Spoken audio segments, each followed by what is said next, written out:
Hello there, boys and girls, and all of those in between.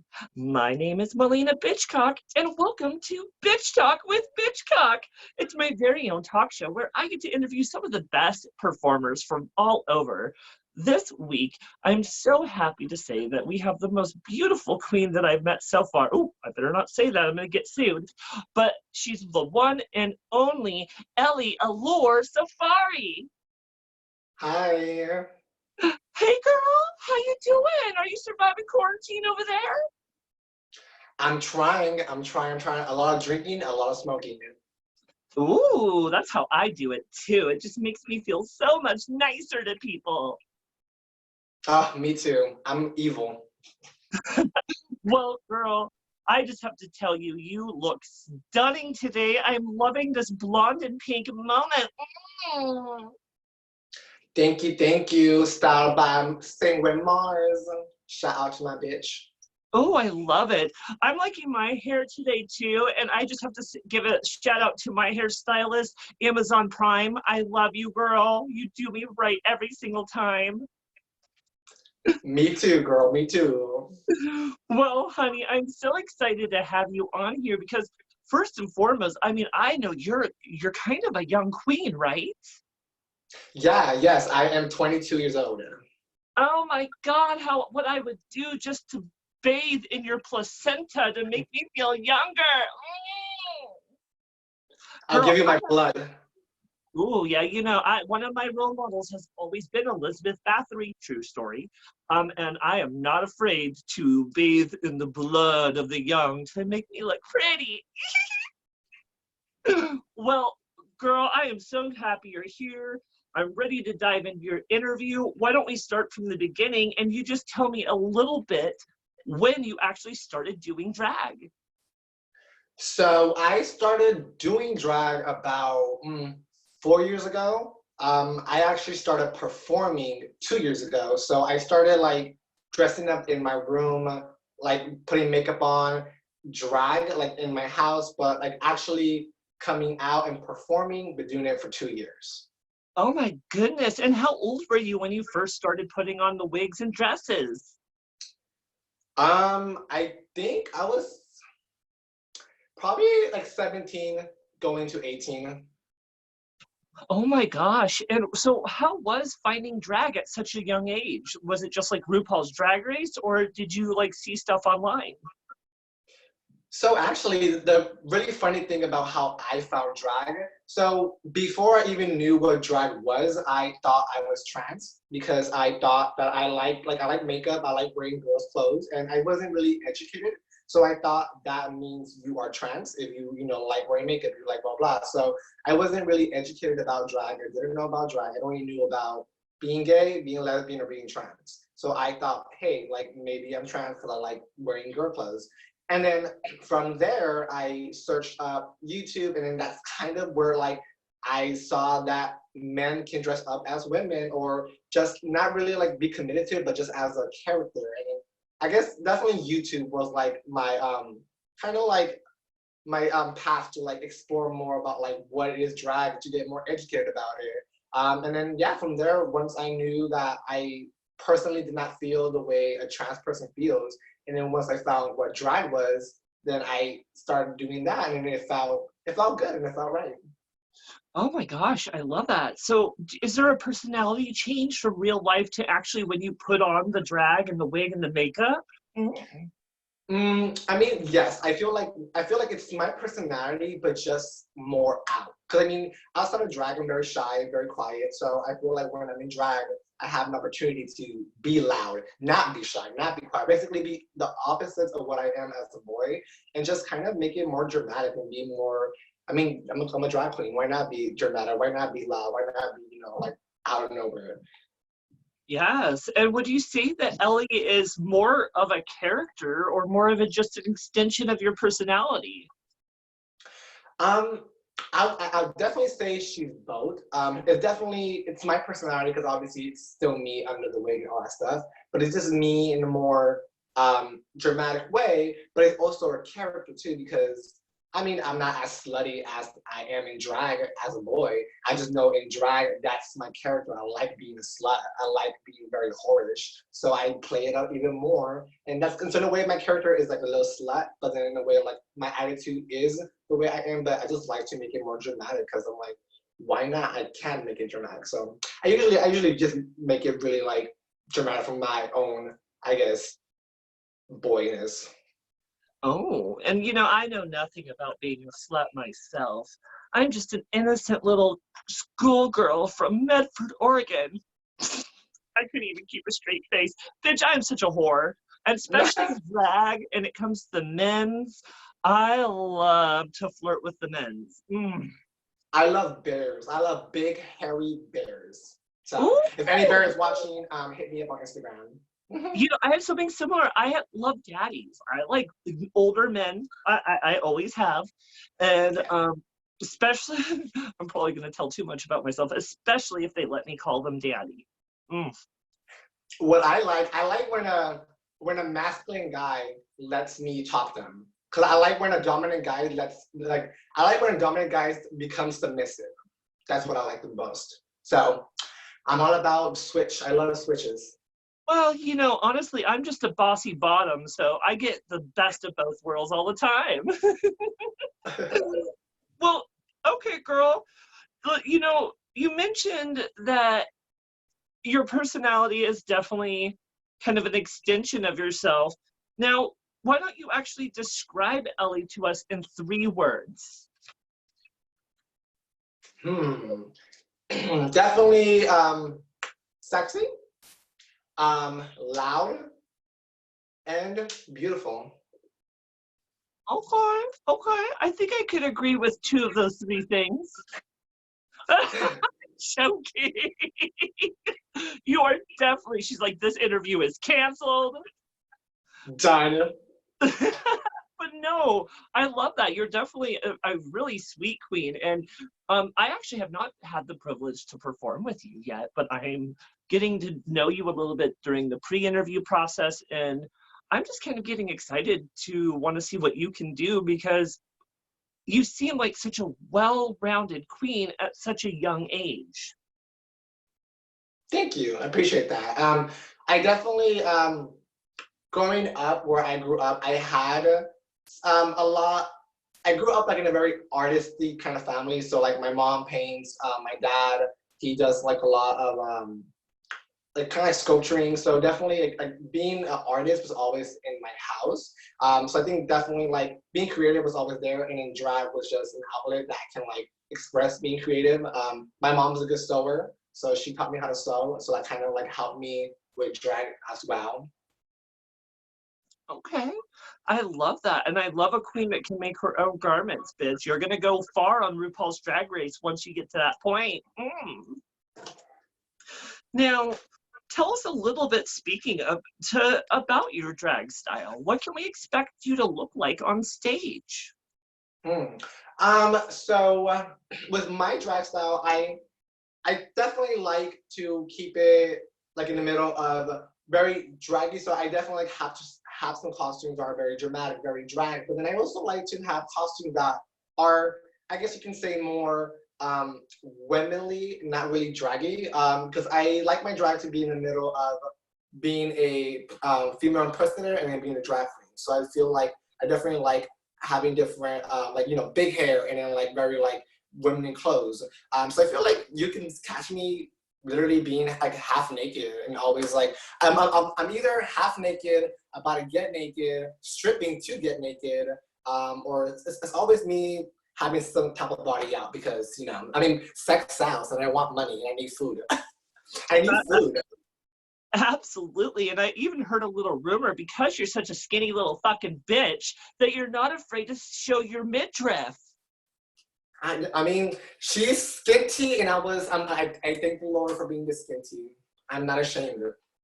I'm proud of what I got. I'm good, girl. I'm just jealous because this quarantine's killing me over here. I'm getting thicker and thicker and curvier. My tits are just lactating. I mean, being thick is not a bad thing at all. I love thickness. Ooh, especially when it's a big penis. Mm. Uh, Now, you mentioned you sew. Do you actually design any of your own outfits? I do actually. So I'm not a really good sketcher, so I can't really like draw my stuff out that great. But definitely, yeah, I design a lot of my stuff. I also do go to like Pinterest and like, I'll look at some things, get inspired. But what I really do is I like to go to thrift stores and kind of recycle outfits. So I go to thrift stores and I'll just, make a nice outfit out of something, or, there is sometimes that I start from scratch. But definitely like to recycle stuff and kind of make it into new things. That's kind of like my favorite part of designing, is definitely recycling stuff to make it a new outfit. Or when I get old stuff from other queens, recycle it, make it to a new outfit. Absolutely, honey. And I think that's the way you have to do it. Even myself, I am not afraid to go to Goodwill, Salvation Army, pick up something, maybe change it up a little bit, throw my own unique bitchcock twist into it, and then, serve it. And I love that you do the same thing. I mean, us bitches, we're not all rich. We don't all have that fucking Kimberly Michelle Westwood money where we can Okay. afford everything. So I love it that you're actually going out there and finding things and revamping them to your personality. Thank you. Absolutely, love bug. Now, what can we expect from some of your looks? What's some of your more creative looks? Do you ever do anything like kind of out of the box, maybe more drag? So definitely, I mean, I haven't, I mean, yes and no. I have done some looks that are definitely not like my, I guess, typical look. But that is definitely something that I am trying to work on more. I'm trying not to always do the same makeup, same looks. I mean, definitely when it comes to makeup, that's something that I'm still learning. I mean, obviously, like I know how to paint my face, but I'm still learning how to do different things, different styles. So I have done stuff, but it's more of I'm getting. I want to do it more in the future. I haven't really done that much in the past, but definitely am trying to charge myself up for the future to do more looks and bring more different styles than just what I always bring. Because I don't want to be a basic boring bitch. Because I mean, she can bring stuff, but I just feel like I need to like just practice more before I actually do it. No, and I love that. Now, I think that your style and like some of your looks, what I see are very kind of Barbie dollish. Is that kind of something you go for? I just like being pretty. I don't know. I feel like being pretty is always great because I feel like when people see someone that's pretty, they kind of assume, oh, well, she's just pretty and that's it. So that's why I like being pretty, because people assume because I'm pretty and I have big hair and I'm just I guess basic drag queen. While besides me being pretty, I'm a great dancer. I know how to sew. I do a lot of good stuff. But I feel like having the she's just pretty kind of makes me a little bit weak, but it's also a good thing too because people underestimate me, and then when I actually do my shit, they get surprised that I'm more than a pretty face. But that's why I like drawing pretty, because I can show people that I'm more than this. Yeah, and it's the Courtney Act effect where they're just accusing you of relying on being pretty. And Or my it's not body. your fault that you were born with such beautiful features. Now, my question is, getting to know you a little bit, honey, is I'm realizing you're kind of a fun, silly person. Do you ever kind of bring that to your drag where you can just kind of not take yourself so seriously and kind of just be silly with the drag? I actually have been starting, yes. When I started drag, I was very serious. Like, I didn't want to do any campy stuff. I only wanted to do dancey stuff. Like, I was very like, oh, I'm only this queen and that's it. I think since I came to Portland, I definitely started to get more into my camp. Meeting Shandy Evans, there's a lot of queens that are very campy, and like I started doing more like funny skits, more I started doing more like little stuff on my numbers, and I don't know. I think it's funny being stupid. Like I like looking dumb in front of people because you're a drag queen. It's fun. You make people laugh, and I think when you stop taking yourself so serious, it becomes more fun. And after I stopped taking my stuff so serious, Like now I can be stupid. I don't care if I look dumb in front of people. Like I'm a drag queen. It's funny. It's supposed to be like that's supposed to be so serious. So definitely thanks to Portland, I definitely have been channeling. I can't even say that word. Channeling. I can't fucking talk. The camp. I've been grabbing, containing the camp. I can't like say that one word, but yeah. I mean, I know nothing about being an over-the-top campy queen myself, obviously, because I'm just so beautiful and look like a natural woman. What bad? Go to the groceries. Yes, no, I love over-the-topness. Like, to me, drag, this is just to me, is about being over the top, about just exaggerating every bit about your personality.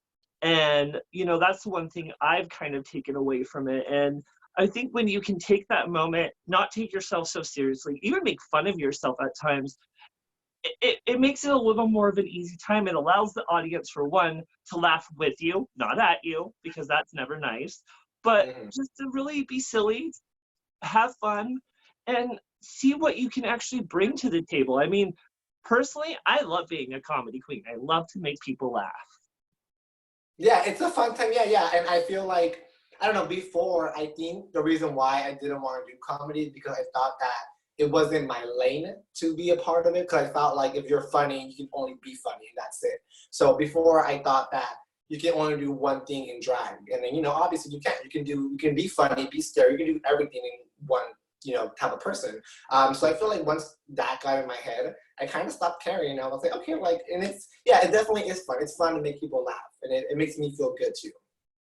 I love that. In fact, I'm used to making people laugh just with my appearance. Like, see me first thing in the morning, girl, that can make anyone laugh.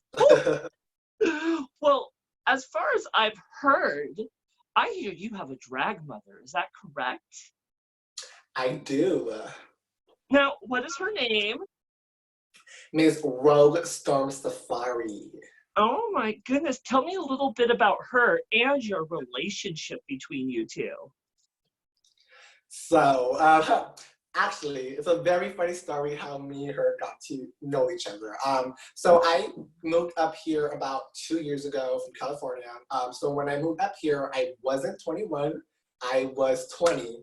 So because I don't listen and I just really love drag, I was kind of like snooping around, seeing like what drag shows were happening. I found this drag queen called Diana Fire.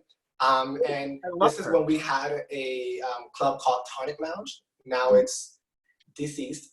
So I found Diana Fire. I messaged her, told her that I'm a new queen, that I want to perform, but I did not tell her that I wasn't 21.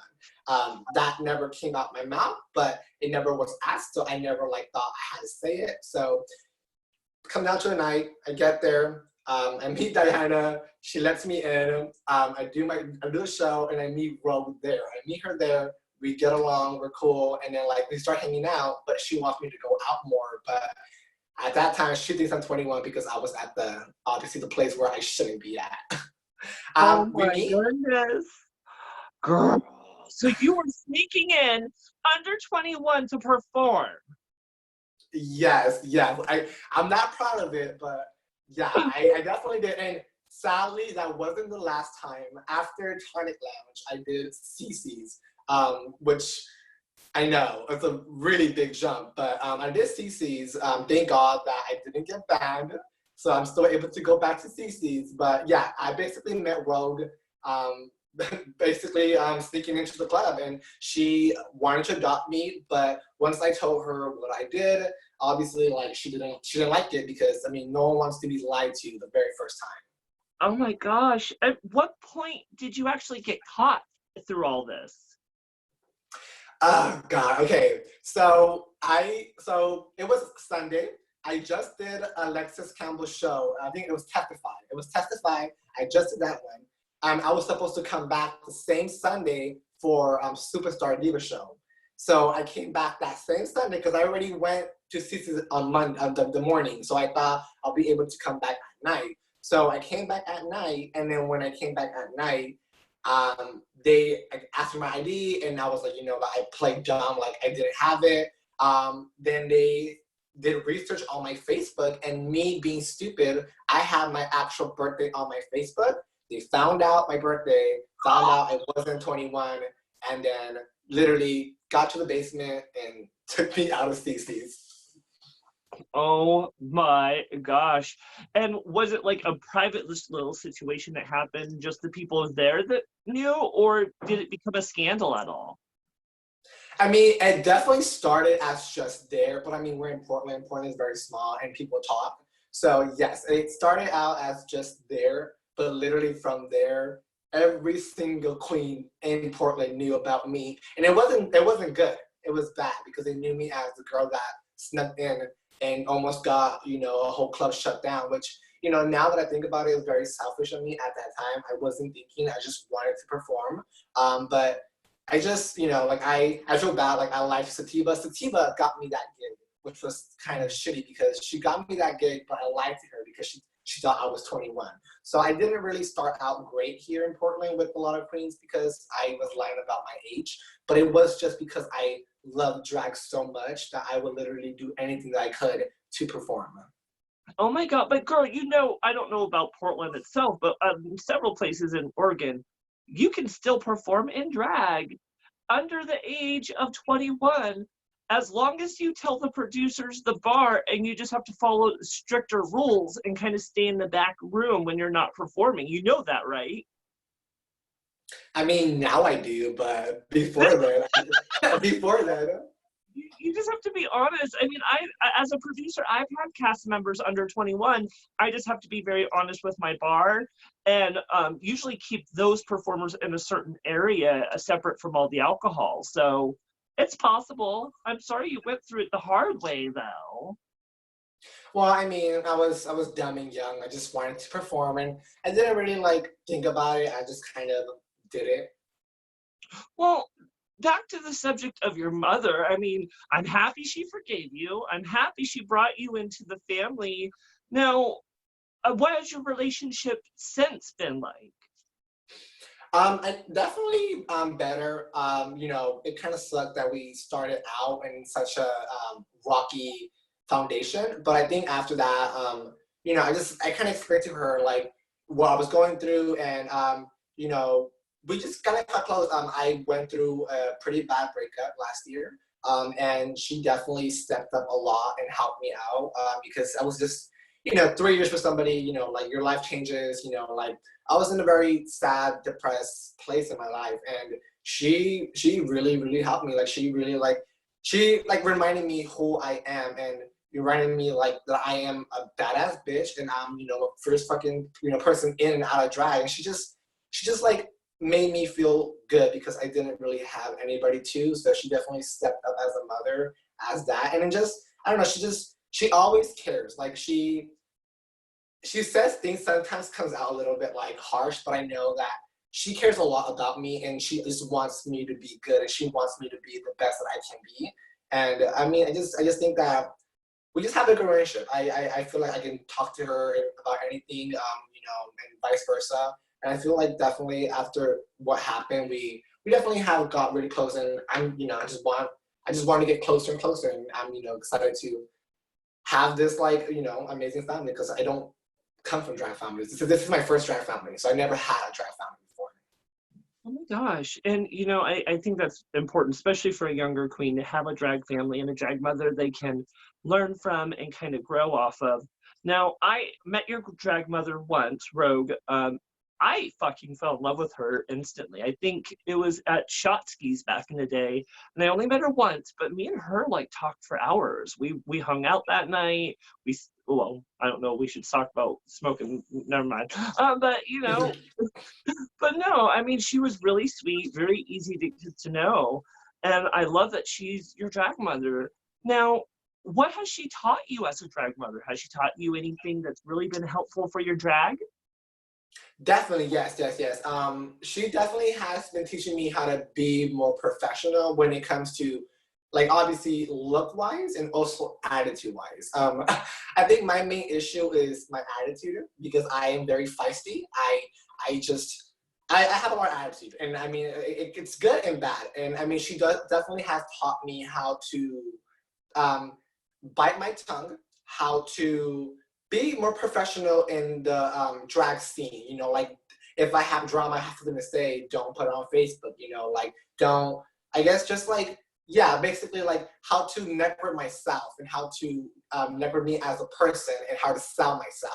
And no one wants a fighter. No one wants someone that brings drama. So she definitely has taught me to be more compressed, be more not as like crazy. Definitely taught me more about like how to look. So before when I started doing drag, I used to like go to the show with the outfit that I'm already gonna perform in. And I remember when she told me, she was like, no, girl. She's like, you need to have 6 outfits when you go to a club. Like, Yes. I want you to be in a different outfit every time I see you. So she taught me just to be better, not to be boring, to always, bring outfits when you think you have, enough. Enough is never enough. Also, too, what she taught me too. And then just be dramatic. I used to not really have big hair, so like she told me, she's like, you know what, like do bigger hair, do this, and I mean, I know she does it because she knows that it will improve me. So I have done some stuff that I don't like and some stuff I do like, and obviously the stuff I do like, I keep it. And she definitely has taught me to just, bigger hair, more, be more professional attitude, and just and definitely now makeup. Makeup is something that she's also now teaching me, because I want to fucking learn how she paints because the bitch paints good. Yeah, and I know that your drag mother is also a drag nail specialist. Has she hooked you up with some nails from Safari? She has, but literally, okay, right? She's gonna disown me. Look at my fucking nails. She's gonna disown me right now. So I'm basically, I'm an orphan now. I'm an orphan. It's all right, honey. I never wear nails. At least, well, not very often. And do you know who Monica Boulevard is out in Portland? I do. Yes, yes, So yes. Monica, who I highly look up to and I really respect because she's a fierce bitch and she knows what she's doing, told me she basically never wore nails throughout her whole drag career and was able to become who she is. And when I heard that, I'm like, well, bitch, you just made this lazy fucking queen so fucking happy because she hates fucking nails. I hate nails. They're the worst because like when you have nails and you're trying to like change your outfit or change your wig, it's like so hard because I'm like handicapped with nails. I just can't do it. Well, and I'm also like, I'm not the most gentlest person in the world. So, like, when I'm grabbing money and stuff on stage, I mean, literally, there was a performance I did that out in Medford for a theater show.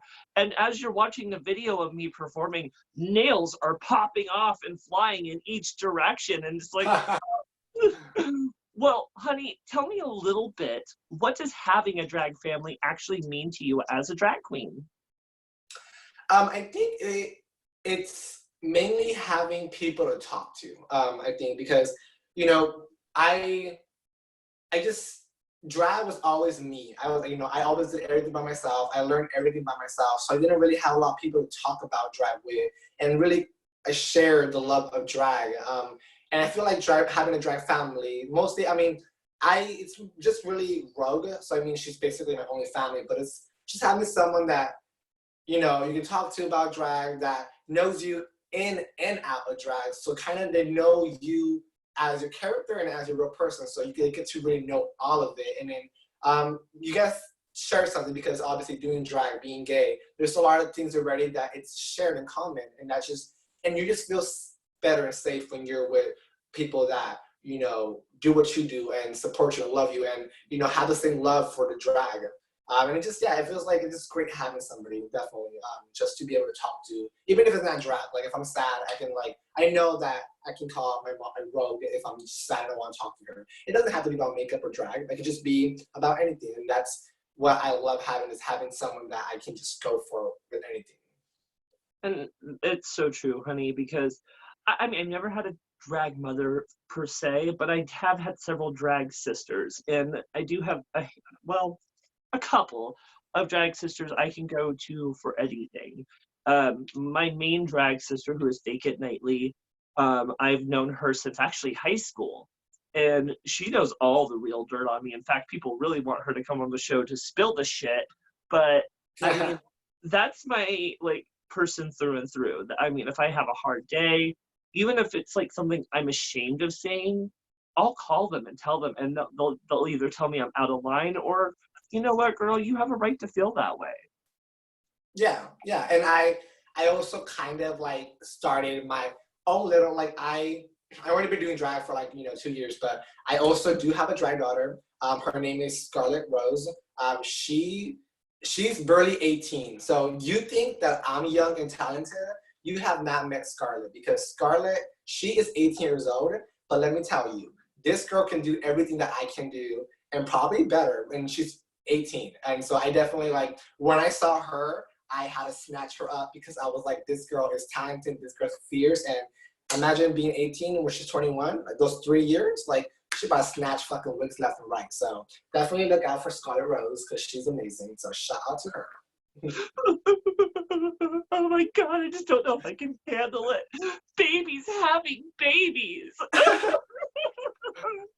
Oh my gosh, girl, I can't believe you're already a drag mother. I had my fucking drag tubes tied. I have one drag baby out there. She's still out there in the slums of Oregon, out in Medford. But I swear to never have drag children again. I just like to be the fun, crazy drag auntie where I will give you secrets, I will help you, but I don't want to fucking claim you. I just have one and that's it. She's my only one, and after that, I'm done. Only one. Careful, girl. It's only one all it takes, and the next thing you know, you have a full fucking family. We'll see. Yes. So why don't you tell me a little bit of how you actually think doing drag and having drag in your life has actually affected your life? Well, if we're gonna get very serious, I mean, drag saved my life. I think if it goes down to it, drag saved my life. Like, drag is the reason why I'm here. Like, I literally would not be here sitting down if it wasn't for drag, because I would literally be like 6 feet, in the ground if I would think like it's very serious about it, but it's true. Like, drag literally saved my life. Like, I love drag, and this is why like I don't care if I'm on Drag Race or not. Like, I would be drag even if it's at the freaking local club every week. Drag saved my life, and this is why I'm here, because of drag. And I owe everything to drag, and because I mean literally saved my life. And it's very, and in fact, I'm getting goosebumps even talking to you about this right now, is because it's a very serious thing that some of us really do struggle. And, we're shamed growing up for who we are. Either we're too feminine or we act a certain way that society thinks is not okay. But to us, it's the most natural thing we know. It's because it's who we are. Yeah. And when you find that kind of art that embraces like that femininity and allows you to really take that and create something that makes you feel good about yourself, I mean, it can really help with a lot of issues in your real everyday life. Yeah, yeah, definitely. Yeah, drag is amazing. I mean, it's obviously glamour and beautiful, but it's more than just that, because a lot of people literally like drag is the only thing that they got. A lot of people don't have a lot, and drag is a lot for some people. Honestly, I cannot imagine my life without drag. And we mentioned it in one of the interviews when quarantine happened. It kind of brought out two queens, the queens who fucking said, I can't fucking take this, I need to do drag.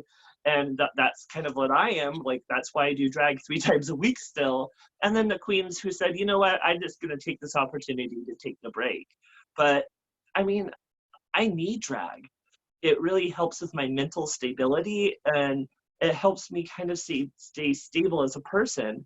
And with that said, I know you mentioned to me that you sometimes struggle with your mental illness and with your mental stability.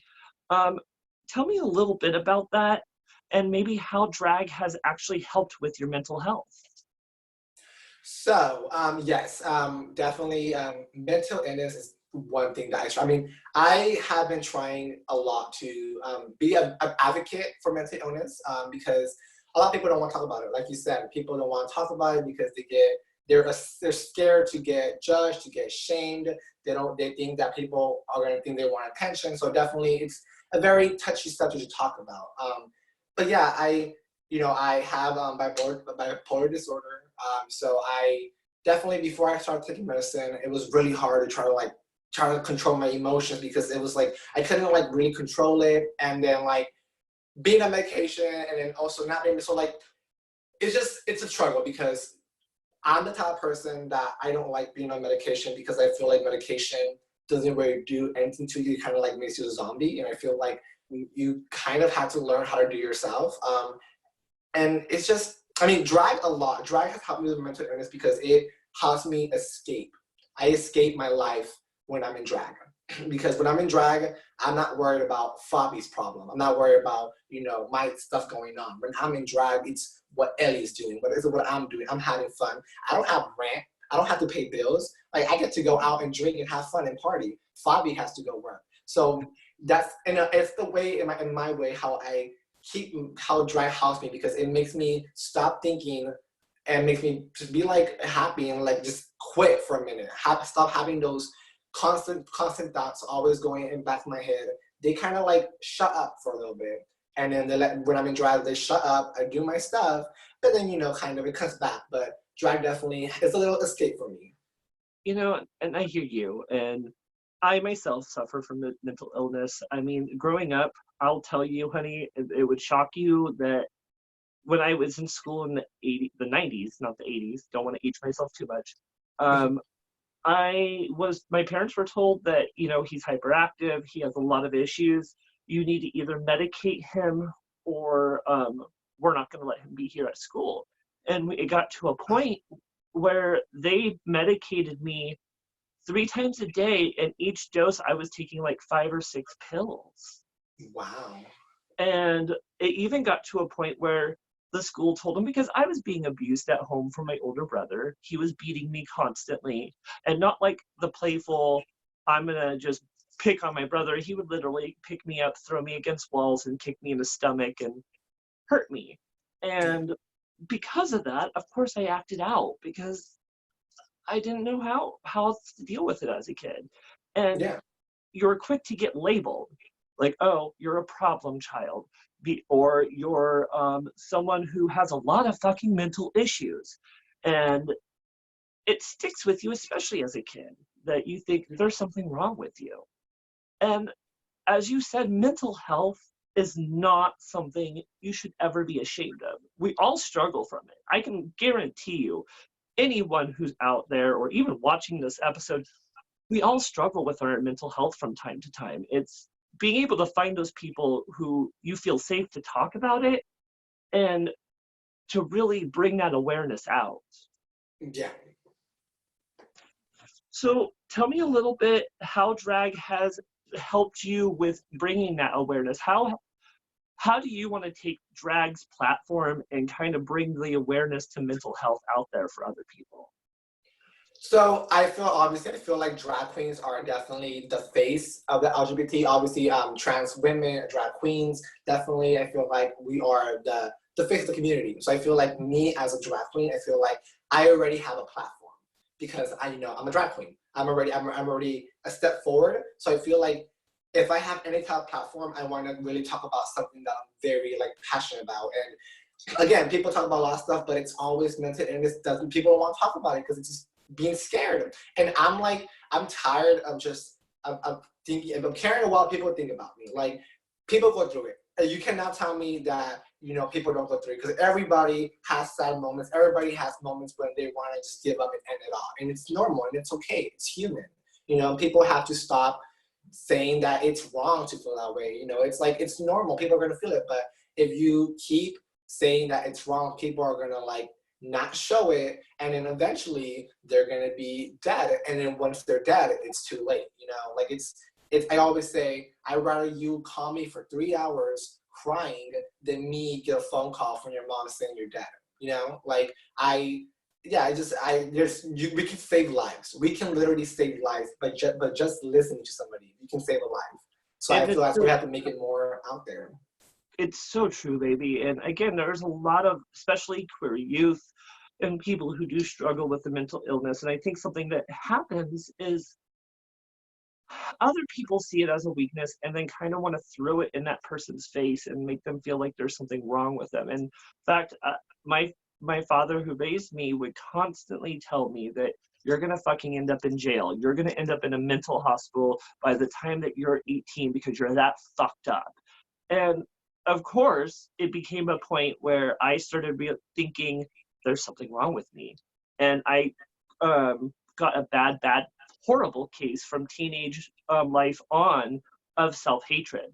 And, you know, it's something that drag has actually helped me get over.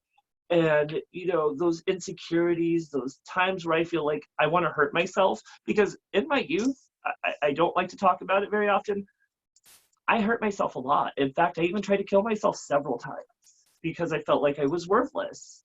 And those are definitely the dark days of Bitchcock. I don't like to talk about them, but I feel like when we're mentioning mental health and how drag has helped, is because drag's the reason I don't want to hurt myself anymore. Drag's the reason I feel like I can actually help my community.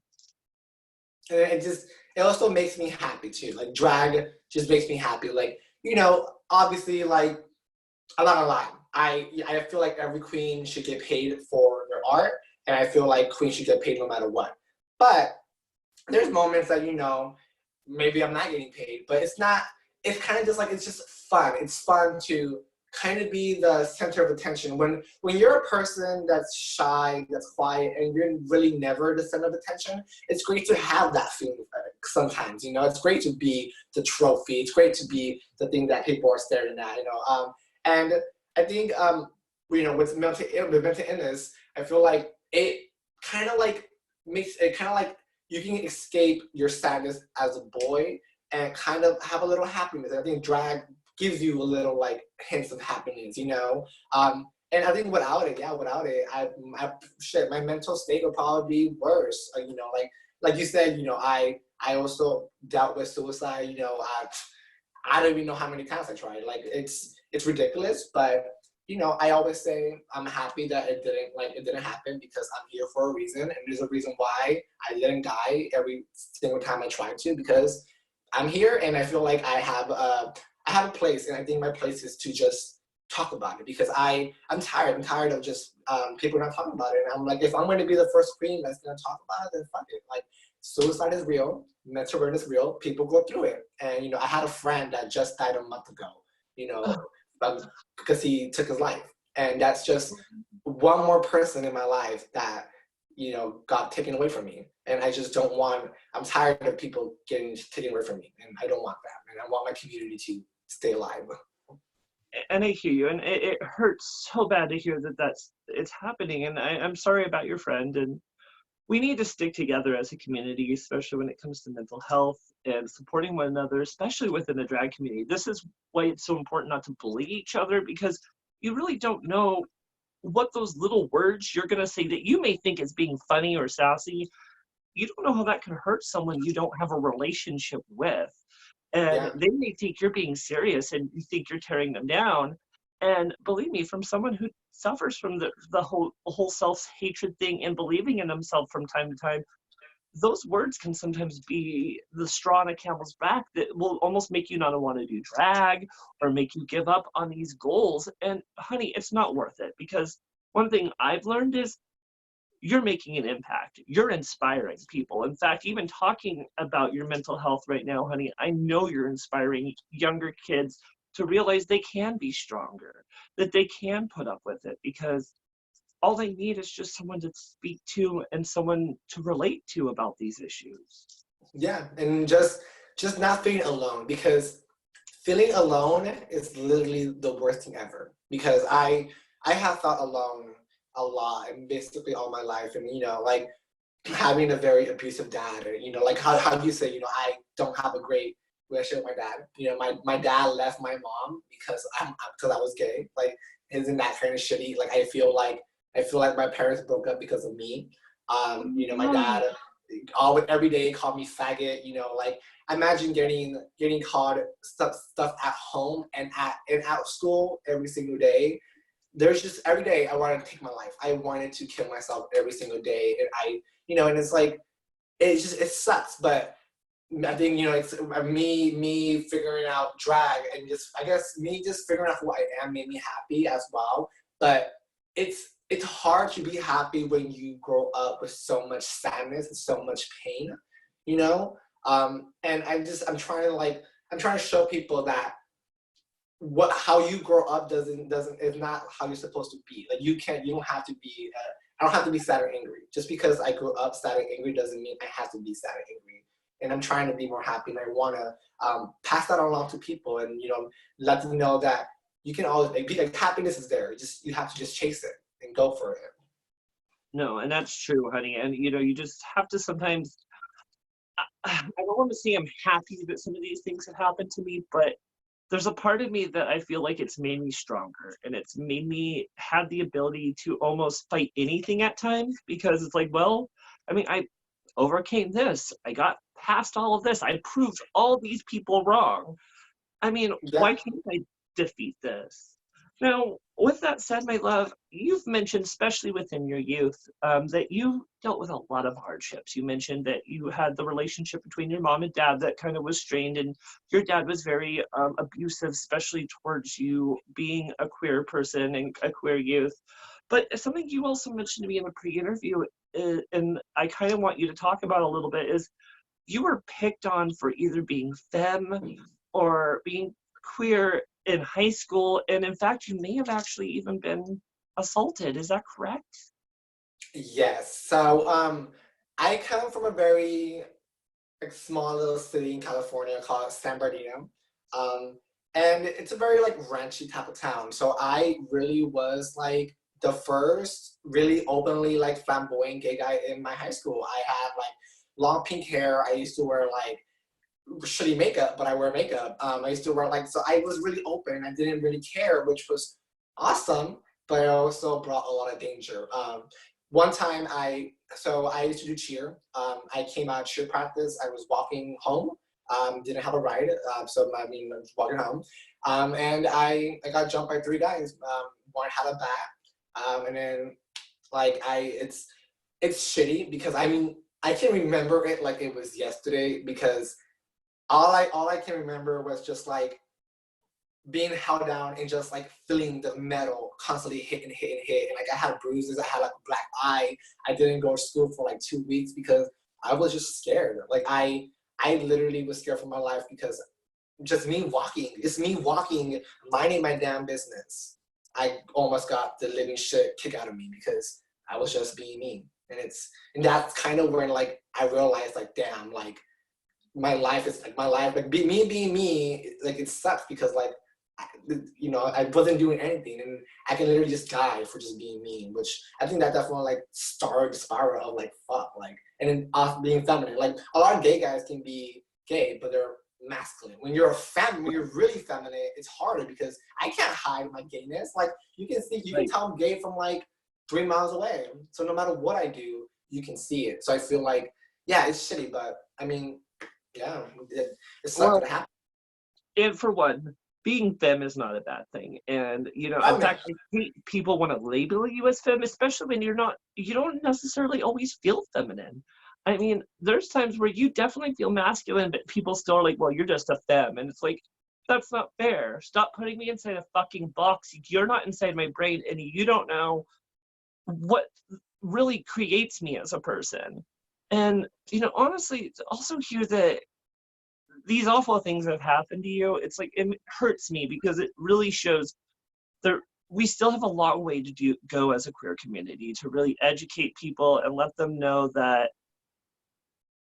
you don't need to hate one another. In fact, the next thing that we really should be focusing on is like human equality, where we should just be loving each other as a human race and really put aside all those differences that make people hate each other, because it's really causing too much hatred, yeah. war, and bullshit. And it's unnecessary, people. Fucking unnecessary. No, And I agree because I feel like, you know, I'm not perfect. I definitely have some fight with some queens here in Portland. So I mean, definitely not perfect, but I learned from there because I learned that me fighting other queens, it's no point because I'm fighting my own people, and, like, we already have people fighting us. So who am I to attack my queens and my people. So I definitely am trying to not do that, and just instead of doing that, always spread love, because I feel like that's what we need. Like you're right, we need more love in the community and less hate. And if you don't mind me asking, the people who attacked you, was justice ever sought for them? Were they ever held accountable for the behavior that was done against you? Sadly, no. I mean, my school didn't even care because it wasn't a school property. What? So But yeah. one of their students was attacked by another student. Oh, sorry, I'm getting so emotional with hearing that. That's bullshit. They should at least have done something. Like instead of having, like, they kind of like isolated me. So like they had someone walk me to my classes. They had someone, like, basically I was guarded, and it sucked. Like, it sucks having like guards walk around you because you're a threat to get beat up. Like, it's shitty, and it's like I hated that because that got more attention. People knew me more, and I got more scared because I thought now I'm at more higher risk to get beat up and probably get killed. Because I mean, like, Lord knows anything's possible. Like, thank God it was only a bat, because I mean, could have been a knife, could have been something else. So yeah, it's shitty and it's awful, but no, it didn't do anything about it. So I mean, that's why I left school. So I left that school, and then I moved to a continuation school, and then I graduated a year early. So I graduated as a junior instead of a senior because I was just tired and I wanted to leave. Right. Now, you came out at an early age. What age did you come out? I came out around, like, I think like seventh grade. I don't know, shit, I don't even know what age I was. But I know for sure it was seventh grade. I know it was seventh grade the summer going to eighth grade when I came out. But I don't know, I feel like I never came out because I feel like I always been very flamboyant, very just girly. So I mean, it was kind of like, I asked my mom, I was like, can I get a belly button piercing for summer?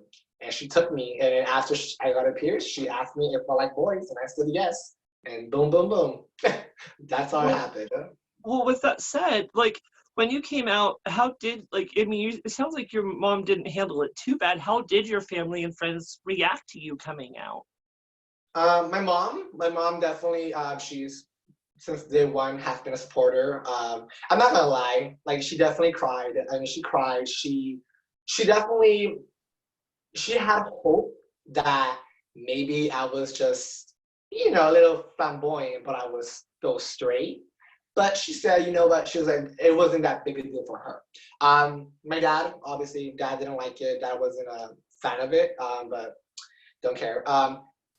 Brother and sister also not fans of it. So basically, I only had my mom. My siblings, my dad, basically all my family, like, was just going against me. So I literally just had my mom. Like, she was the only one that I had supporting me. Well, tell me a little bit, because you actually told me that your mom, it has become one of your most supportive people, not just as a queer person to you, but she also supports all your drag. Oh yeah, my mom is literally the cutest thing ever. She bought me my first pair of heels. Payless. We went to Payless. She bought me my first pair of heels. She bought my first cheap little bang Amazon wig. Um, Yes, mom. yeah, my mom, like, she didn't understand it, but she knew that it made me happy. And that's all. Like, she told me, she was like, you know what, like, I don't get it why you want to wear makeup. I don't get it. But she's like, it makes you happy, and if you like it, then I'll do it. And she didn't really understand a lot of stuff, but she never really cared because she knew it made me happy, and that's all that she really cared about, is that I was happy. And like, and I don't know, I owe her everything. Like, my drag definitely is inspired by her being a single freaking badass woman. Like, yeah, she is definitely an inspiration to me a lot. Like, I love her I to death love for that. sure. And that was actually going to be my next question, is if your mom inspired you as a drag performer, but it definitely sounds like she does. And I love that she has kind of, even if it's taken her a minute to kind of understand, do you feel like, even though she had hard at first taking it, do you feel like she's really tried along the way to really educate herself and learn about you being a queer person and a drag queen and kind of embrace it as and just kind of dive into that life with you? Yeah, she has actually. She's been to basically when I already started doing drag back home. She went to every single drag show I had, every show. And Oh, mind you, my mom is 50 years old. She's 50, oh my so goodness. yeah, she's 50. So imagine her every single night, loud music, just there tipping me, watching her son strip down, and she's over here just throwing me dollar bills. Like my mom, yeah, she's been to Pride, she's been to drag shows. I put her in drag before. Yeah, my mom just What? she again she didn't get it, but she wanted to learn, she wanted to know, and she just wanted to just be there for me, and she will do anything possible to learn and to get educated, because she told me, she was like, you're my son and I love you, and you know what, like I want to learn more about, you know, the community, blah blah. And she did. She came out, she had fun, she loves drag queens, she loves all of them. Like, yeah, it's amazing. And I'm curious, you mentioned you put her in drag. What did she think about that experience? Did that help her kind of understand a little bit what you do? Well, she hates it because she hates makeup. She Oh, hates wearing makeup. My mom has never worn makeup. Like, I have not seen her wear makeup. She oh hates my makeup. God, that's like the most horrifying thing I've ever heard in my life. Yeah, she hates makeup. So when I put her, she was definitely not a fan. She liked how she looked, but she was not a fan of the makeup. And she tells me, she's like when she sees me now with my eyelashes, she's like, how can you like wear those fucking like huge lashes? So like, she likes it, but she doesn't like being like actually in it, because she just doesn't like all that stuff on her. Oh my gosh, I can't wait for your mom to see this interview and see who's actually interviewing you and how much makeup I actually wear. She's been like, bitch, that is a lot of fucking makeup. Well, one thing is that my parents only speak Spanish because Spanish is my first language. So I Oh, actually came here from Mexico and learned English. oh my gosh, that's that. At what age did you move here? I moved here when I was 4. Oh my gosh, I love that a lot. Now, do you ever bring your culture into your performances? Definitely, yeah. I love doing a lot of Mexican numbers, a lot of Spanish numbers. I am currently actually working on more outfits and more things. I've been actually wanting to kind of like switch my drag a little bit more and kind of go to more of my Latin side. So I definitely have been doing more mixes, doing more costumes that are going to be more culture related. But yes, definitely love doing Spanish songs because I mean that's my first language. Love it. I love that. And now, are you known for? I mean, are you bringing more of that to your style? I think you did mention that a little bit. Like, are you wanting to wear more of that kind of look when you're doing those performances also? Yes, yes, definitely. You know, like I have nothing against girls that do Selena or like, you know, other stuff, but I mean, it kind of gets to the point of like, you know, you see Selena so many times with that same purple jumpsuit. It's kind of like, okay, girl, like it's cute, it's done. But like, what I want to do is there's a thing called ranchero music, which is ranchero and banda is basically like, it's like instrumental type of music, for Latin culture, and they dress very, the women dress with pantsuits, you know, suits, very like strong women kind of, you know, big sombreros. Like that's the type of stuff that I want to bring. I really want to bring like culture.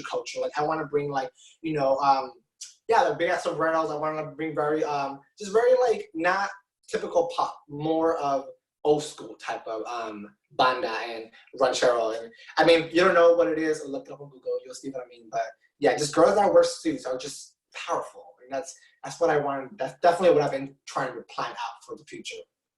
Ooh, that is exciting. Now, you have mentioned you are quite a shy person. Is that correct? I am. I'm very, very shy. Like, what makes you shy? Like, are you afraid to talk to people? Are you afraid to flirt with boys? Tell me a little bit.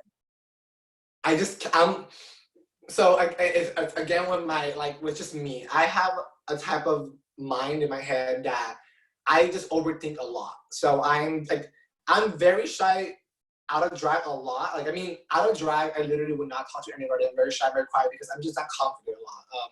And in drag, I am confident, but it still goes to me being shy because yes, I may be in this hair and this makeup and blah, blah, but I'm still like inside, I'm still a little scared gay boy. So it's kind of hard for me to talk to you because I feel like people are going to probably think that I'm annoying or like that I'm weird or that. So it's like, I always just think like, oh shit, like, I always overthink, and that sucks because like, you know, I have to like drink. Like I literally have to have like 4 shots of tequila to be able to be like, like let's party, you know. But if I haven't drank, girl, I'll be in the fucking corner like shy because I'm trying. Like that's the one thing that also world has been trying to teach me is I'm trying to break out of my shell. I'm trying my best. It's just hard because just being in my own head definitely like it makes me not want to go up to people because I don't know, I'm just all in my head a lot. I hear that, girl. We all get there from time to time. The thing that sometimes changes for me is when I hit that stage. Now, when you hit the stage, does any of that shyness just go away? Oh, yeah, see? And that's the weird part about it because when I'm not on the stage, I'm very like, shy, shy, shy. But once they call my name, the lights hit, it's like everything changes. Like I'm in a music video. It's different because I know, like, I'm very confident in the stage. I love when people watch me, but it's because, I mean, when I'm talking to people, it's more one-on-one. So I'm more like I don't know what to say after they say something, or what should I say, blah, blah. But then when I'm on stage, I know my words, I know what I'm about to do. So I kind of have it together when I'm on stage. And I got it, you know, so I'm very confident, and that doesn't faze me.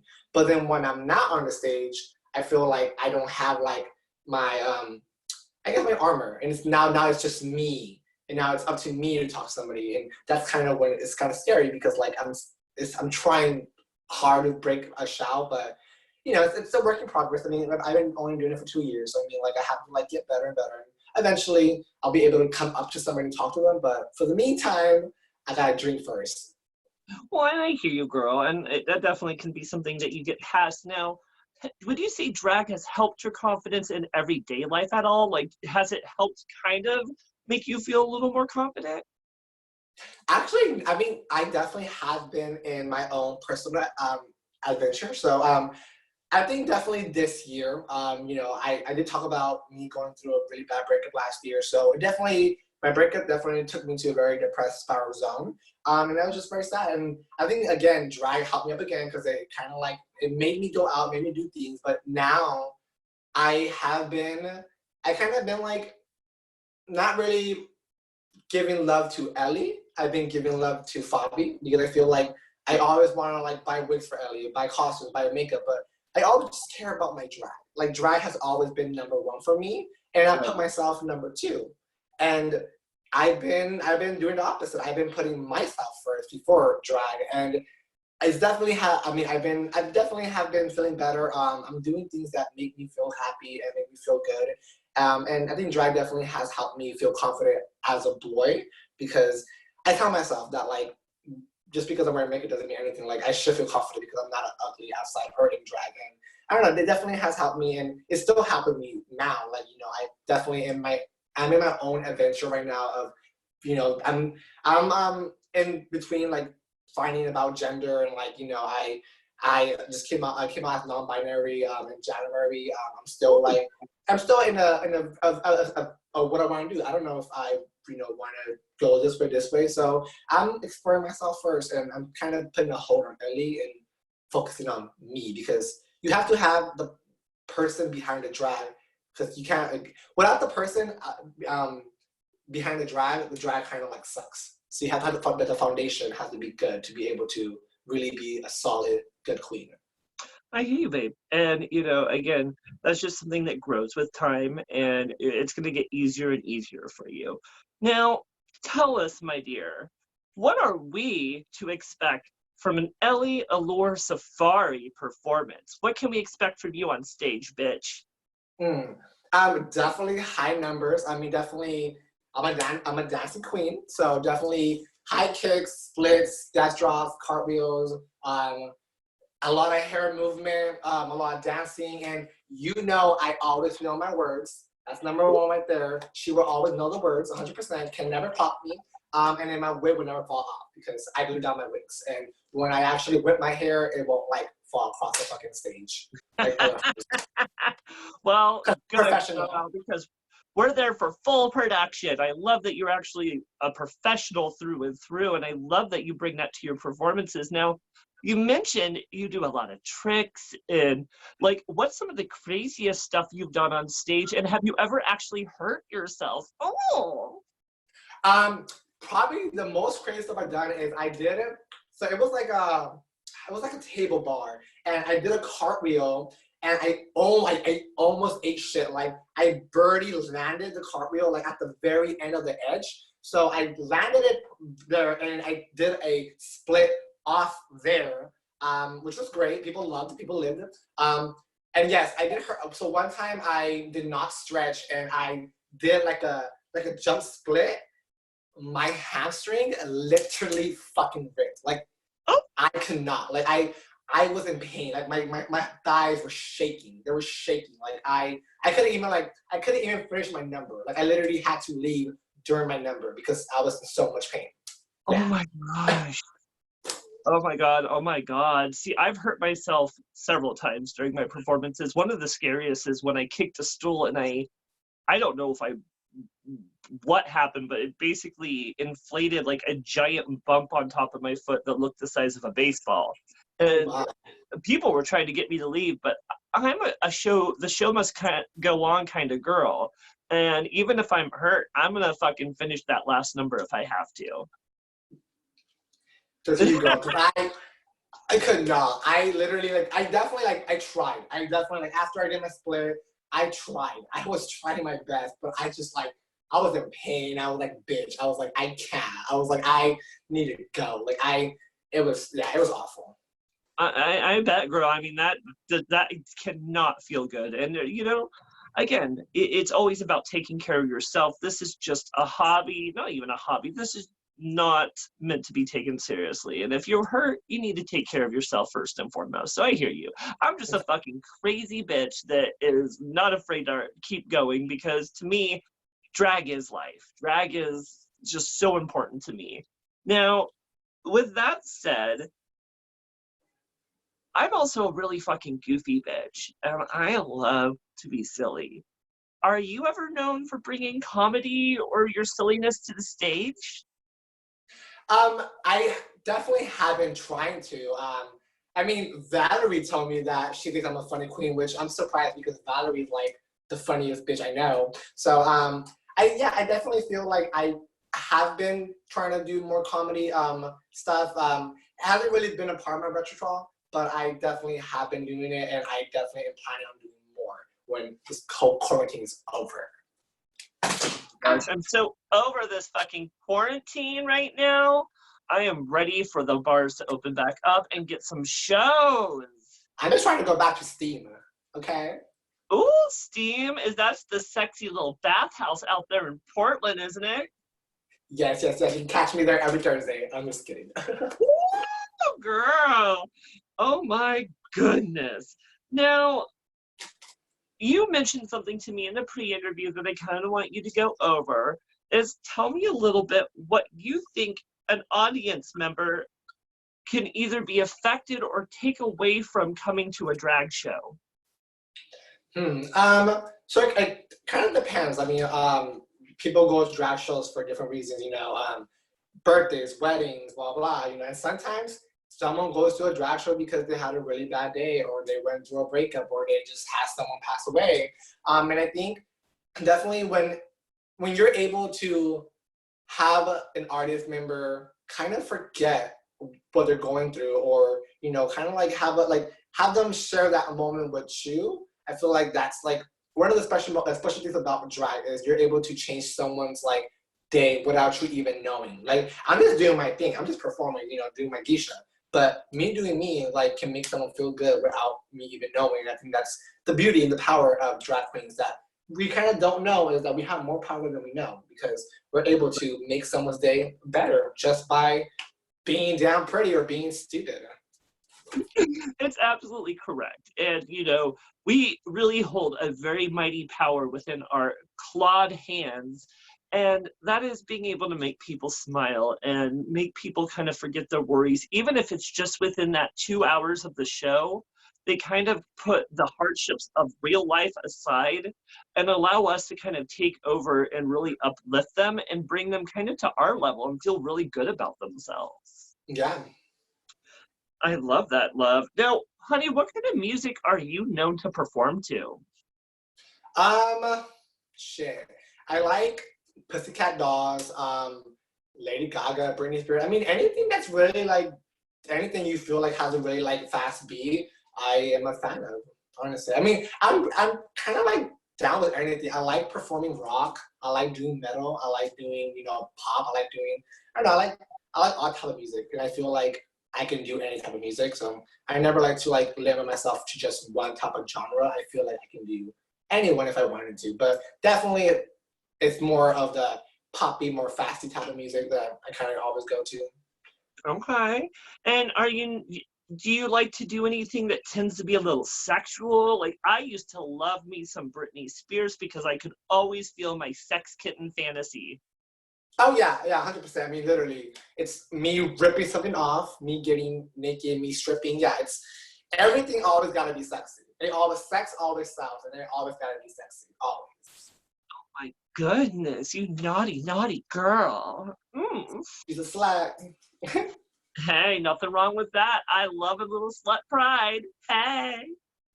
So let's talk about some of the accomplishments you have actually achieved within your drag. Now, I heard you actually even was able to win a title. Tell me a little bit about that.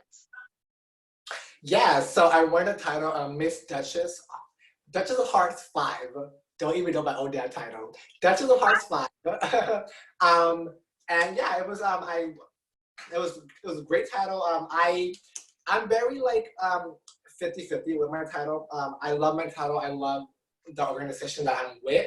But the only reason why I feel a certain way about it is because I didn't do what I wanted to do fully with my year. I kind of got I won my pageant a month after my breakup. So I kind of I was kind of like going through my reign, going through my breakup. So like that's just like I gave in again. Like I gave in to my depression and I didn't do nothing. Like for the first 4 months of my reign, I did absolutely nothing. And it kind of sucks because I have so much planned out. I have so much to give and I just kind of like threw in a towel because I was just so sad. And so like this year coming back, I told myself, I was like, you know what? Like I already messed up because I had all these 4 months go away. So I've been trying to like pick it up. I've been trying to do more stuff. I was able to do my shows. I partner with NAMI, which is the National Alliance for Mental Illness. Okay. We did about 3 shows for them. I think I raised up about like almost like 1,200 for them. So I mean, it's not the best, but I'm definitely been trying to do what I can do for the rest of my year. But after my year is done, which is in July, I'm still gonna do fundraisers. I'm just because I don't have a title doesn't mean anything. I still want to do what I'm doing now. Like I don't really need a title to keep doing it. I want to do it because I love raising money for stuff that I support, and it feels great because it feels good helping people out with drag too. Absolutely, honey. And I do love that because part of being a queen, like you said earlier, is we're kind of cheerleaders to our queer community. And it's kind of our job to also give back. It's nice to get those paid gigs, but it's also nice to kind of sort of Get back. serve some time to kind of give back to that community and kind of raise that money back for them. Now, would you ever consider running for another title after you're finished with this one? Yeah, I want to get myself ready for Miss Sweetheart. So Ooh. yeah, we're Yeah. gonna see. I mean, I have my drag mom just won Miss Sweetheart, and then Sativa, she was the other sweetheart. So I have 2 sweethearts that can definitely help me out. So definitely, Sweetheart is the next title that I want to go for. And this time, if I do win this title, I'm not gonna let nothing in my way because I let that stupid thing get in my way, and that's a mistake that I did before. And this time, if I go do something else, I'll make sure that I'm not gonna let it defeat me and overtake me because yeah, Well, just remember this, honey. We are all human. We all have real emotions, and real life always has to come first.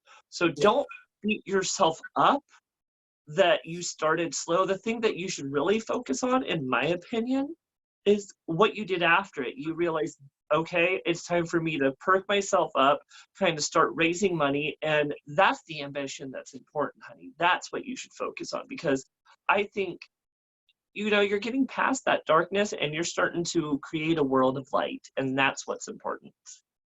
Yeah. Absolutely. Now, tell me a little bit. Have you ever been featured in any music videos or any films? You make me feel like I'm not valid. Um, Sadly, I mean, I guess if we're gonna like get very detailed, I mean, I went to an art school, so I did. I mean, I had a lot of art friends, a lot of people that did like films and stuff. So I mean, I have definitely been in a couple of films, film like student films and like music videos, but not like really big ones. But yeah, I think school was like the closest to me being in productions. But I mean, I definitely want to be in productions. I mean, if you know anybody, send them my email. She's Well, available. I might do that, girl, because I actually have been featured in several music videos, and I do work with a queen who does create videos. So maybe I'll throw your name out there. Now, when you were doing these projects, were you ever featured in drag? Um, Couple of times. So mind you, I barely started doing drag, so she wasn't like this. I did very gender fuck. So I did gender fuck type of drag. So I did like my real boy hair with like a smudgy smoky eye and like a crop top. So it was like really bad drag. Oh my goodness. It's describing my drag right now.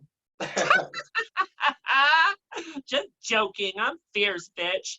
Now, you've mentioned to me a few times that you are very sex positive. In fact, you're also very kink positive, which, I Yes. yes, girl, I love some kink positivity in my life. I'm kind of a kinky person, so is my partner, and we love having that kink positive energy around. How do you ever incorporate that with your drag? I definitely have, but I want to do it more. I love pups. I'm a very big lover of pups. So I kind of I'm Yes. yes, I love my pups. I'm working on a costume right now. I have a hood that I'm gonna like rhinestone up and like I basically want to make like a pup drag queen. So I have that. I love BDSM, so definitely I'm doing more things with rope. I love. I mean, let's be honest. I mean, I love like masochist, like pain. So like, I just like dominatrix, leather. Like there's so many things that I like that I definitely have been trying to get in my drag. And I mean, I definitely have a lot of outfits ready. Like literally after this quarantine is over, I'm coming hard because I got a lot of shit planned out and definitely like yeah, definitely more kinky because I definitely have I want my drag to be more kinky. I want it to be more what I do in the bed. Yeah, like I want to be like I just want to be able to be like yeah, like I do this in bed. Who cares? Like I want to get like Gatorade and like throw it on me like piss because I like garden showers. They're fucking great. So why not get a Gatorade and toss it on my face like it's piss? Why the fuck Hey, not? girl, I love this so much. Oh my gosh. And would you ever consider bringing some kink to your kind of drag style? You mentioned liking to look like a mistress. Would you wear something like full leather and your hair pulled back into a ponytail and carrying a whip? Yeah, yeah. Definitely harnesses, chains, anything that type of that black. Yeah, I use tight fitting. Yeah, I feel like I always try to always bring sex appeal kink in my stuff. But I haven't really been doing it as much as I want to. But definitely I definitely am putting it more into my drag, and there'll be more looks coming soon that are going to be more of the style that I want to go to. I like my style that I've been giving, but I am trying to evaluate. I'm trying to not evaluate. What is that word? Develop. I guess get better.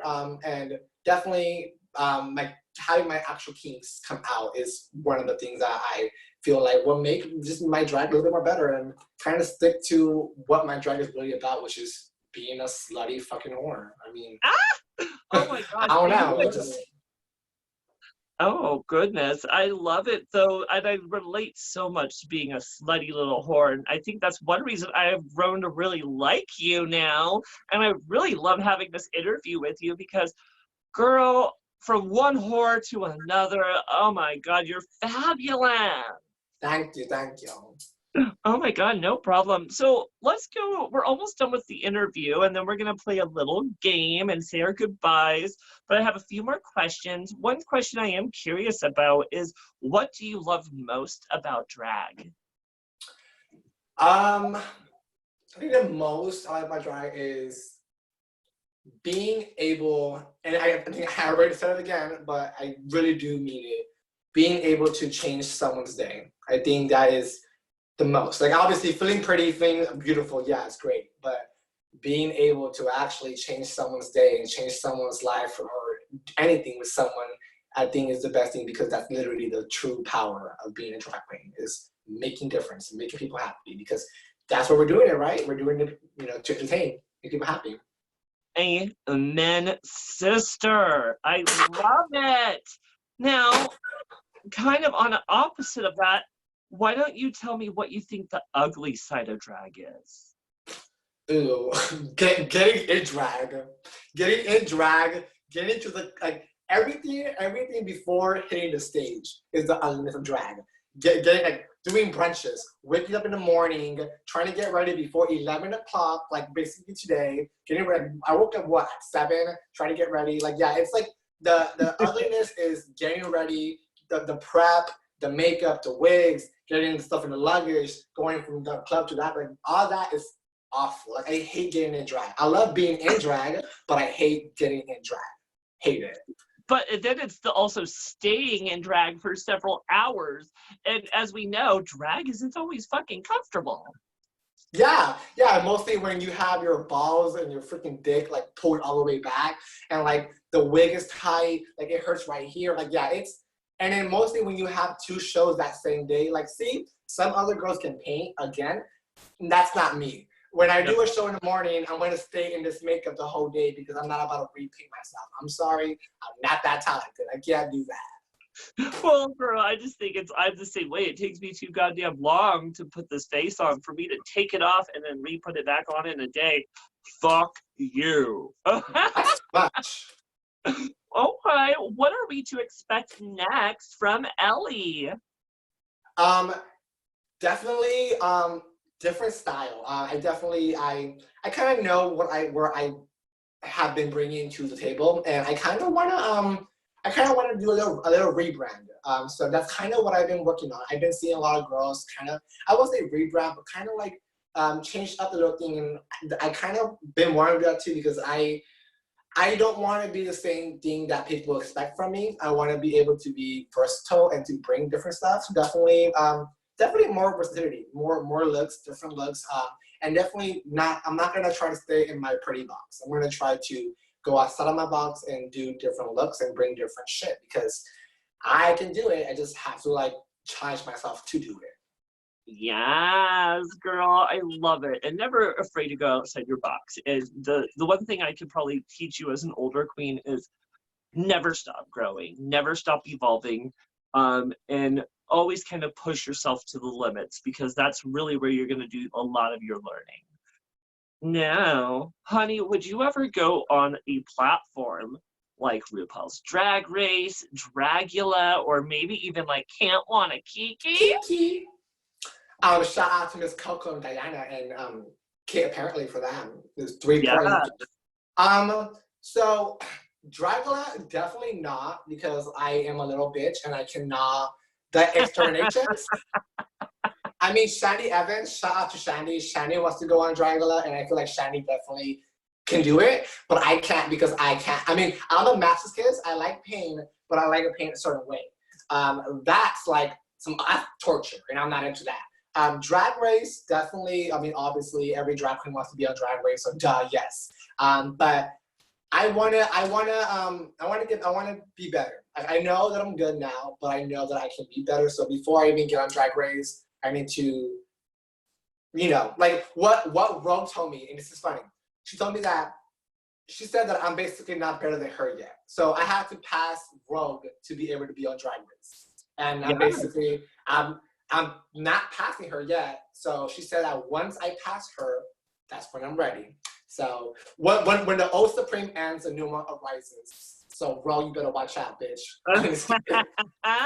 Yes. And I love that. And I think knowing that you still have time to polish it out and learn who you are is very important, because that's going to make, when your experience does happen, so much more meaningful, and you're going to go a lot farther.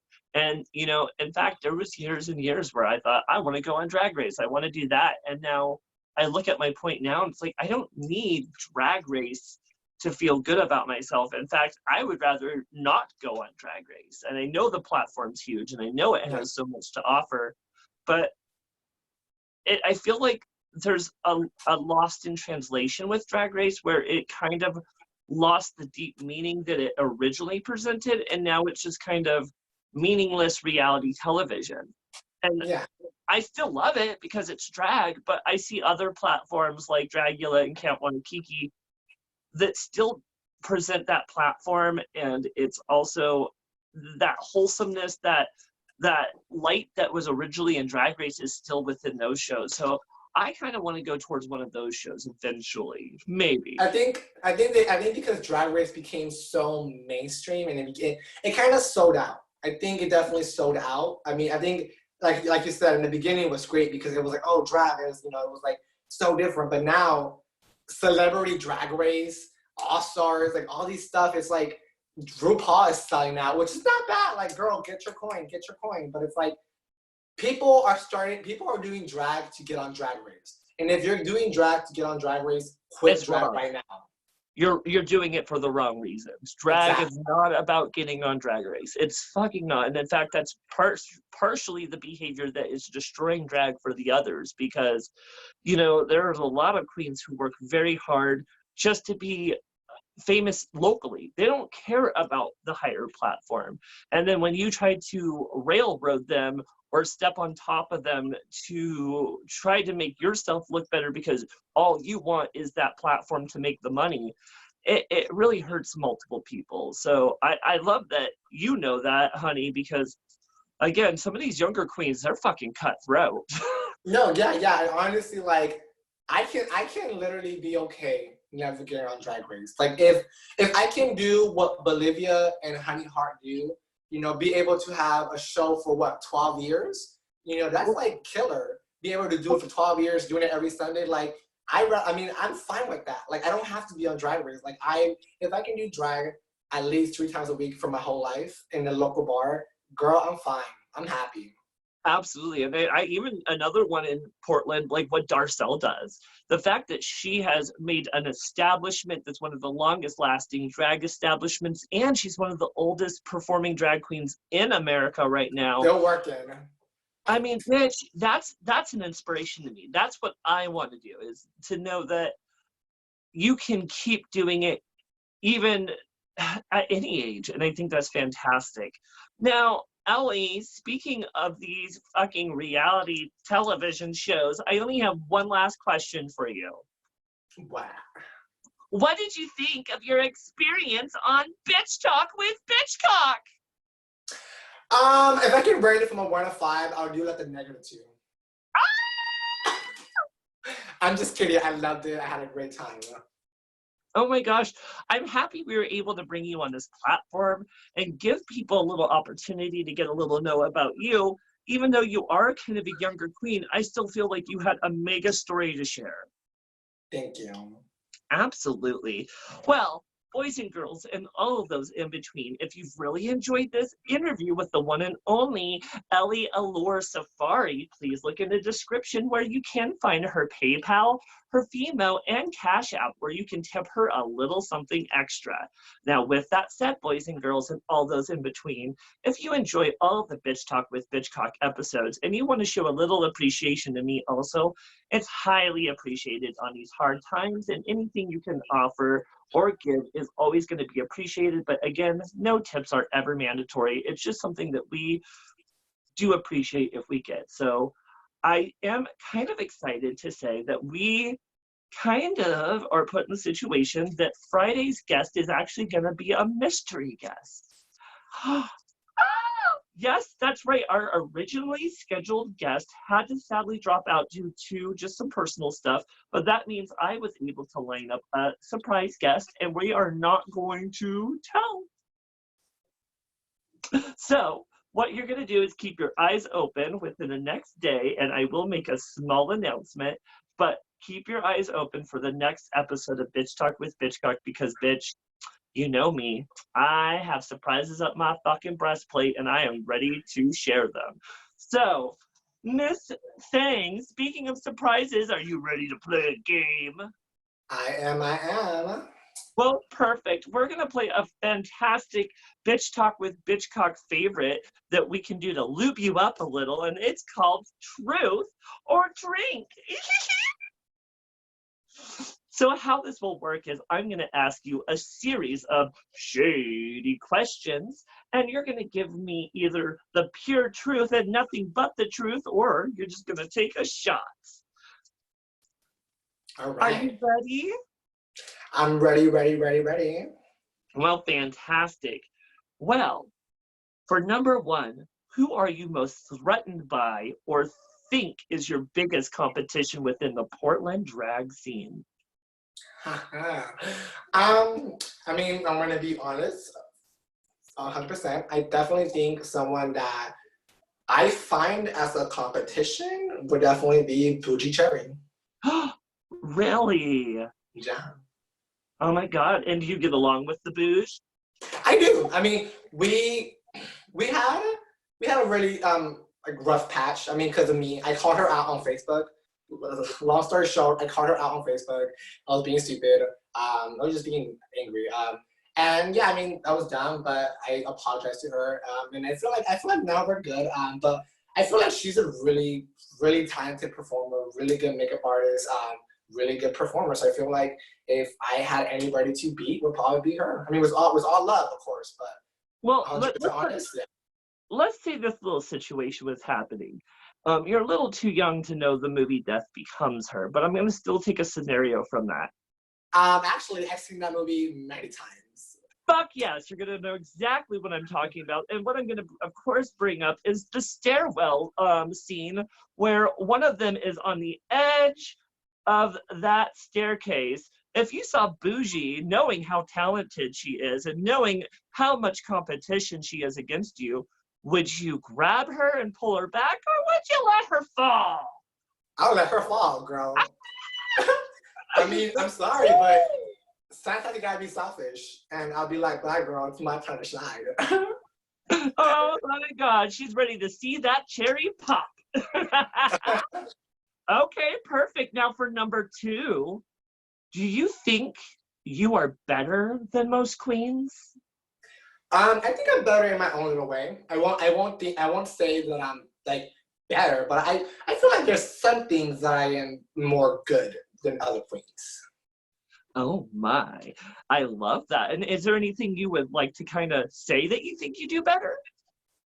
I think performing. I think I perform a lot better than a lot of queens. I mean, I have seen a lot of queens perform, and I'm kind of just like, yeah, choices. And I feel like if I had to like lip sync for my life, I will beat some bitch's ass because I'm a good lip syncer, honey. She's an assassin. Yeah. I'm a little small, sad one. Okay, well then for number three, tell us a story about your worst performance flop. Damn. Oh, this is gold. Okay. I was at Hamburger Mary's, Ontario, back home. I was living my life, doing my geesh. I was on the wall trying to be sexy. I don't know what I was doing. There was a nail on the fucking wall. I did not put down my wig. I went down the wall and literally the nail got my wig and just pulled my wig off. and all you see is the wig on the wall. Oh my god. And ready for this? I tried to grab it, but then like the hair got like caught in the thing. So like I had to leave it there and continue performing. Yep, it's what you do. The show must go on, bitch. Well, God, that was definitely juicy. Okay. For number 4, have you ever been attracted to another drag queen and wanted to kai them? Oh, but hell yeah. There are so many drag queens here that I will fucking kai with. Ooh. You want to name one name at least? Diana Fire. Oh, God damn. Oh, girl. He is I love theirs. hot. She's hot too, but damn. I definitely have a drag crush on that one also. Yeah, me too. Diana, Summer Lane Seasons. I mean, who else? Shit, I can go like, there's like lists of people that I'll sleep with. Oh my gosh, I love it. Okay, well then we have one last question of truth or drink. We'll see if we can actually get you to take a drink, but we'll see.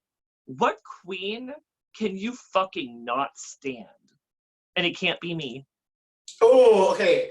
This is gonna start some motherfucking tea, but you know what? I love starting shit. If I'm gonna be 100% honest, and if this bitch watch, I'm sorry, girl. Like, and I'm trying to think. I'm trying to see who I really, really, really don't like. That's a tough question. Fuck. Come on, girl, spill the tea. Spill the tea. I'm really trying to think because I don't want to say someone that I don't really, really don't like. I really want to make sure like this person I really don't like. Well, you could always just take a shot. I mean, I don't have nothing to drink with. Okay, wait, no. God damn it. Someone that I do not like. Someone that I don't fucking like.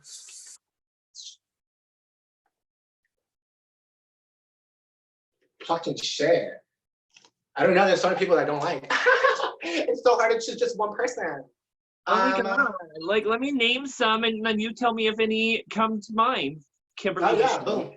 That's Kimberly perfect. Michelle Westwood, Sativa Goddamn Jones, Summerlin Season, Poison Waters, Flawless Shades, Stephanie A. Mercury Experience, Bougie Cherry, Maliena Bitchcock. No? Honestly, I don't really think I have someone that I really don't dislike. I mean, there's some people that I'm kind of like annoyed by them a little bit, but not really dislike. I mean, well, no problem, girl. Then in that case, you survived Truth or Drink, and get it, girl. You got it. So let's do our one last game, and then we're gonna say our goodbyes. This is the game that tends to get bitches in trouble. We like to call this marry, kai, or cancel. What's gonna happen is I'm gonna name 3 names to you, and you'll tell me out of those 3 who you would kai, who you would cancel, and who you would marry. Okay. Fantastic. For your first round, we have the one and only Bougie Cherry, the amazing Flawless Shade, and of course, Miss Anana Phoenix. Okay. So it's cancel, kill, or kai. Yes. Okay. So I would definitely kai with Flawless because I think Flawless is really hot. I will I'll kill Miss Anana. Sorry, and I'll cancel Bougie. Oh my goodness, the tea is real with that one. Okay. I'm not gonna get booked for pre-pop no more. Yes, and for round 2, we have Miss Bolivia Carmichael, Sativa Goddamn Jones, and Kimberly Michelle Westwood. I already seen Sativa naked, so I'll kai with Sativa. Yeah. I will. Damn, that's kind of hard because I don't want to kill or cancel Kimberly or Bolivia. Damn. Okay. I guess I'll just have to. Oh my God, that's really hard. Damn. I'll have to just cancel Kimberly and then kill Bolivia. Well, don't kill her. You would marry Bolivia. Oh, sorry. I'll marry Bolivia, Kai Kai with Sativa, cancel Kimberly. Okay, that's better. Yeah, we don't kill people during this game during hard times of the coronavirus. We just cancel their gigs. Well, perfect. Kimberly Michelle Westwood's used to getting canceled on this show, so no problem at all. So for the next round, for round 3, we're going to have Brittany on, Coco Jim Holiday, and Lady Bits. Ooh. Can I cancel all 3 of them? Yes, if you would like, I'll give you one all 3 cancel. Yeah, I'll cancel them. I'll cancel all 3 of them. Oh my God, Next. you can't want a Kiki star? I'm just kidding. I think definitely I will. Kai Kai was Brit. I will marry Coco, and I will cancel Lady Bits. But Lady Bits already been canceled. So. Oh, goodness gracious, great balls of fire. Lady Bits is out. Well, She's been out. We have one last round, and I'm so happy for this one. We have, of course, Diana Fire, Touche Duche, and Syra St. James. Honestly, I will Kai Kai with all of them. Right? They're all really Foursome. I mean, I like foursomes. I like orgies, foursomes, all type of sums. So yeah, all 3 of them. Well, you have to cancel one of them. Okay, if I had to cancel one, I'll cancel. I'll cancel Touche. Sorry about it. Oh, sorry about it, girl. And I cannot wait till you come on the show soon to totally rebuttal that. Right? Cancel me, please. Yes, well, honey, I have really great news for you. What? You survived the complete interview of Bitch Talk with Bitchcock. Oh! Well, perfect, my dear. I'm so happy that you came on the show and spilled so much tea. I am just so grateful. And if you boys and girls and everyone in between have been enjoying this episode, again, look in the description where you can find Venmo, PayPal, or Cash App. Make sure to tip any of us for providing this fantastic episode for you. In the meantime, Miss Ellie, Allure Safari, I just adored getting to know you, Miss Thing. You have been a fierce queen, and I cannot wait to follow you in the meantime. Thank you so much for having me. I had a great time. Well, absolutely, my love. And for all of you watching, please make sure to pay attention to Facebook for Miss James Roberts and to see who the next surprise guest of Bitch Talk with Bitchcock will be. So, for all my lovely little darlings out there, be safe, have fun, and we love you. Bye. Bye.